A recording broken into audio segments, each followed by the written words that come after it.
खबर यह आ रही है कि 9 सीटों पर आज आखिरी दिन था नामांकन भरने का। 9 सीटों पर यहां पर नजर आ रहा है कि एक दूसरे के खिलाफ महागठबंधन के पार्टनर्स एक दूसरे के खिलाफ चुनाव लड़ रहे हैं। इसमें से वैशाली, लालगंज, सिकंदरा, कहलगांव, सुल्तानगंज, नरकटियागंज, यहां पर आरजेडी बनाम कांग्रेस की लड़ाई होते हुए नजर आ रही है। उसके साथ साथ बछवाड़ा, राजापाकर और बिहार शरीफ में सीपीआई बनाम कांग्रेस, यह लड़ाई यहां पर नजर आ रही है। रोहित सिंह हमारे साथ में। रोहित, आरजेडी बनाम कांग्रेस, जो आखिरी सूची हमने आरजेडी की देखी, जो उन्होंने ट्वीट करके बताई, 143 सीटों पर आरजेडी चुनाव लड़ रही है। सिर्फ एक सीट पिछली बार के मुकाबले कम आरजेडी इस वक्त चुनाव में लड़ रही है। तो जो बलिदान देना था वीआईपी के लिए या बाकी लोगों के लिए, क्या वो कांग्रेस से लिया गया है? और ये लड़ाई जो अभी दिख रही है हमें, उसको सुलझाने की कोई कोशिश होगी क्या, या अभी इसी तरीके से रहेगा?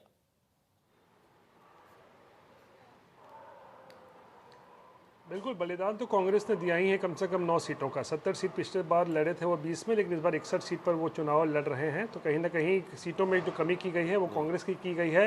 लेकिन एक तरफ साहिल दिलचस्प बात यह है कि बीजेपी और एनडीए जहां पर अपना कुनबा मजबूत करता हुआ नजर आ रहा है, वहीं दूसरी तरफ महागठबंधन में अंदर जो खाने जो पूरा झगड़ा था, वो तनातनी थी, एक दूसरे के खिलाफ सीट नहीं छोड़ने की जो जिद थी, उसका खामियाजा हो सकता है कि महागठबंधन को भुगतना पड़े। क्योंकि जैसा कि आप भी बता रहे थे और जानकारी हमने भी इकट्ठा की है कि फिलहाल जो अब तक की जानकारी के मुताबिक 9 ऐसी सीटें हैं जहां पर महागठबंधन के उम्मीदवार ही एक दूसरे के आमने सामने हैं, जिसमें से 6 सीट ऐसी है जहां पर कांग्रेस और आरजेडी आमने सामने है, और 3 सीट पे सीपीआई और कांग्रेस आमने सामने है। यानी कांग्रेस के लिए और ज़्यादा मुश्किल का वक्त है, क्योंकि उनके कम से कम 61 में से जो 9 प्रत्याशी हैं, उनके खिलाफ महागठबंधनी के जो घटक दल हैं वो ही सबसे पहले मुकाबला देने को तैयार है, और साथ ही साथ एनडीए तो मुकाबला दे ही रहा होगा। तो ऐसे में ये कहीं ना कहीं शुभ संकेत महागठबंधन के लिए तो कतई भी नहीं है, क्योंकि एक तरफ जहां एनडीए मजबूत नज़र आ रहा है, बीजेपी ने पूरी अपनी कह सकते हैं अपना होमवर्क पूरा किया है, बागियों को मनाया है, अपने साथ किया है, वहीं महागठबंधन ऐसा करने में पूरी तरीके से कहें तो फेल हुआ है। और इसीलिए 9 ऐसी सीटें, लेकिन मेरा सवाल अभी भी यही है, गठबंधन के प्रत्याशी क्या कोई कोशिश, भरेंगे? क्योंकि अभी भी पर्चा वापस ले सकते हैं, पर्चा वापस लेने का दिन बाकी है, क्या कोई कोशिश महागठबंधन के भीतर कि जिस तरीके से देखा कि बागी उम्मीदवार वापस लेने के लिए अमित शाह वहां पर लगे हुए थे, रात भर मीटिंग की, शशि भूषण अभी जो बता रहे थे, क्या महागठबंधन के भीतर ये कोशिश, या अब जो है वैसे ही रहेगा, फ्रेंडली फाइट के नाम पर एक दूसरे के खिलाफ लड़ते रहेंगे? नहीं,